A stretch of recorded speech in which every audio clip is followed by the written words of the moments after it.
আজকে নিয়ে চলে এসেছি তিনটে মজাদার রেসিপি। দেখুন এখানে দু রকমের তড়কা দেওয়া ডাল, বেশ রংটা কত সুন্দর হয়েছে। এখানে দেখুন চিকেন কষা, লাল লাল ঝাল করে চিকেন কষেছি। আর এখানে দেখুন বিয়েবাড়ির মতো ঝুরঝুরে আলু ভাজা। তাহলে চলুন দেখে নেওয়া যাক রান্নাগুলো কিভাবে হবে।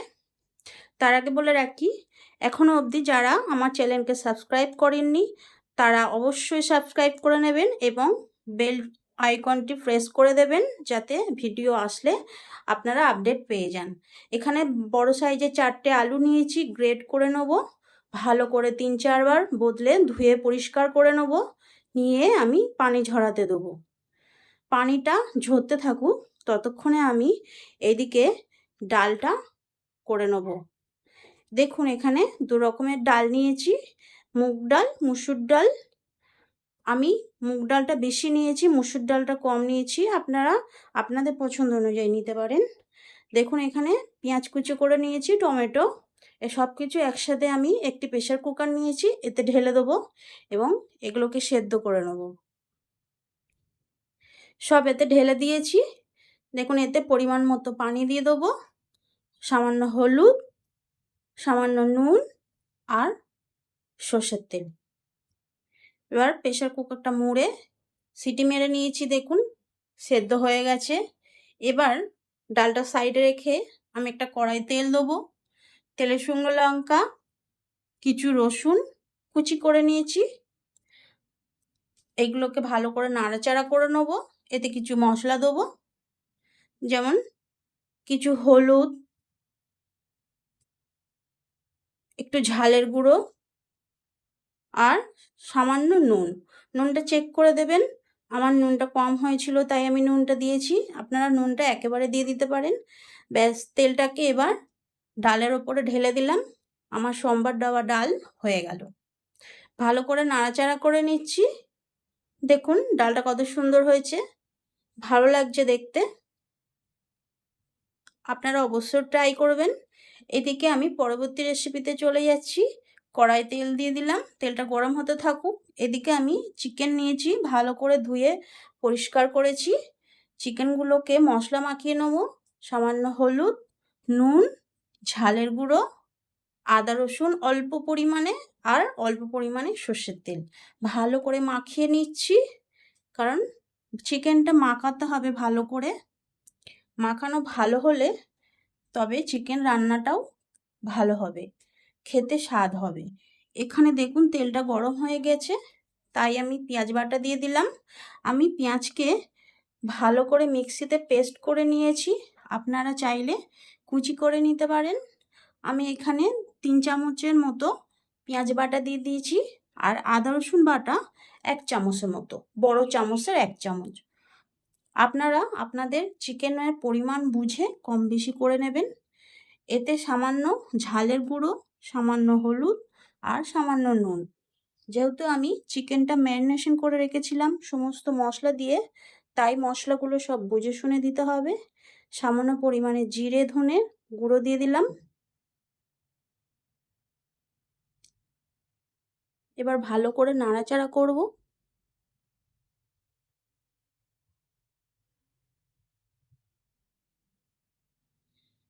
দেখুন তেল ছেড়ে গেছে। ভালো করে নাড়াচাড়া করে মশলা ঠিক এভাবে কষিয়ে নিতে হবে। মশলাটা কষে গেছে। আমি এখানে একটা ছোট সাইজের টমেটো পেস্ট করে রেখেছিলাম, পেস্টটা দিয়ে দিলাম। ভালো করে নাড়াচাড়া করে নেব। টমেটো পেস্টটা দিলে একটু গ্রেভিটা পানি পানি হয়ে যাবে, তো পানিটা আমাকে শুকনো করে নিতে হবে, না হলে মশলাটা ফের আগের মতো পাতলা হয়ে গেছে। তাই তেল ছাড়া অবস্থায় অবধি অপেক্ষা করব। দেখুন চিকেনটা ম্যারিনেশন করা ছিল, এবার চিকেনটা এতে দিয়ে দেবো। ভালো করে কষে নিতে হবে। এখানে আমি চিকেনের স্কিন সহ চিকেন নিয়ে এসেছি, যাতে চিকেনটা খেতে স্বাদ হয়। চিকেনের স্কিন থাকলে চিকেন কষাটা খুবই ভালো হয়। আপনারা অবশ্যই চিকেনের স্কিন সমেত খেয়ে দেখতে পারেন, খেতে খুবই ভালো লাগে। আমাদের এখানে চিকেনের স্কিন সমেতই পাওয়া যায়, তাই আমরা এরকমই খাই। চিকেনটা ভালো করে কষে নিয়েছি তেল ছাড়া অবধি। দেখুন পরিমাণ মতো পানি দিয়ে দেবো।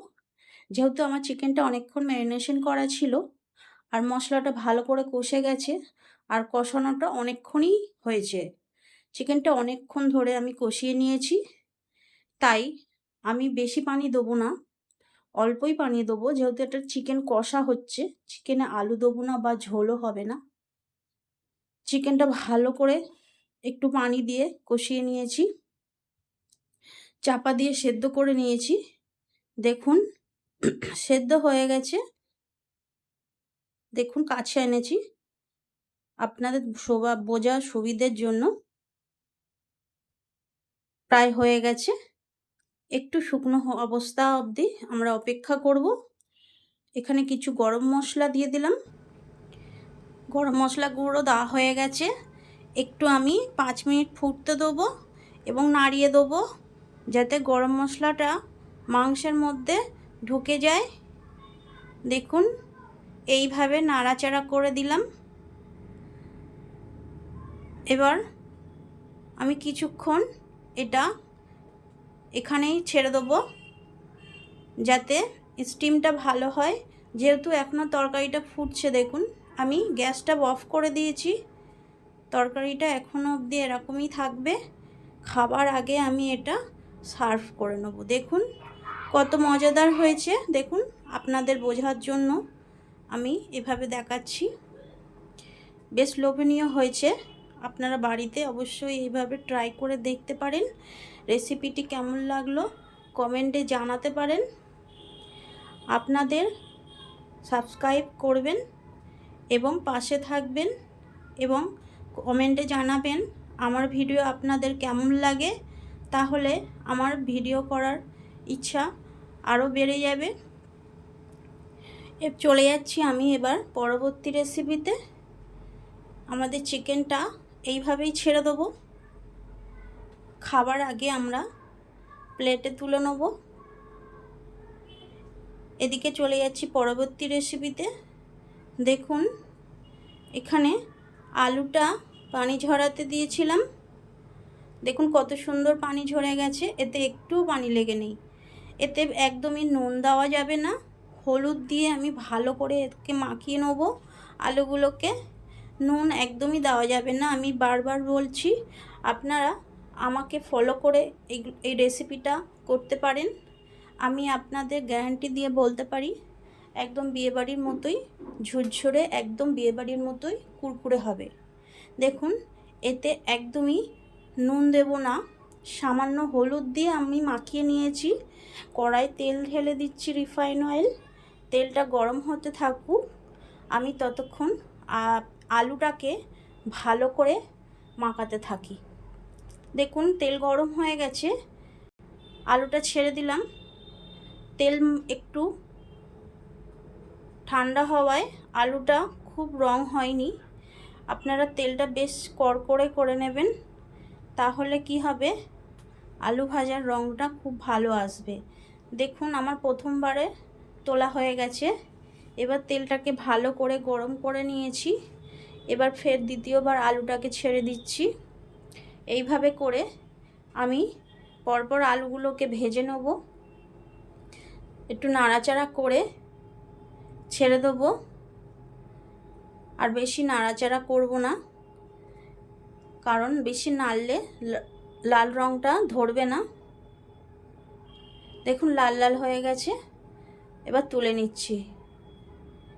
আলুগুলো ভাজতে বেশ টাইম লাগে ঠিকই, কিন্তু খেতে বেশ মজাদার এবং তুলতে বেশ সমস্যা হয়। তবে এইভাবে ছাঁচড়ি থাকলে বেশ সহজেই তোলা যায়। আপনারা অবশ্যই ট্রাই করে দেখবেন। আমার আলু ভাজাটা হয়ে গেছে।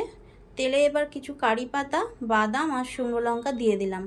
এগুলোকেও ভেজে আমি একইভাবে ভেজে নেব, নিয়ে আলু ভাজার ওপরেই দিয়ে দেবো। খুব বেশি লাল করব না। ব্যাস হয়ে গেছে, নামিয়ে নেব। দেখুন তুলে নিচ্ছি, আলু ভাজার ওপরেই দিয়ে দিলাম। এবার এখানে ছোট্ট একটি কাজ আছে।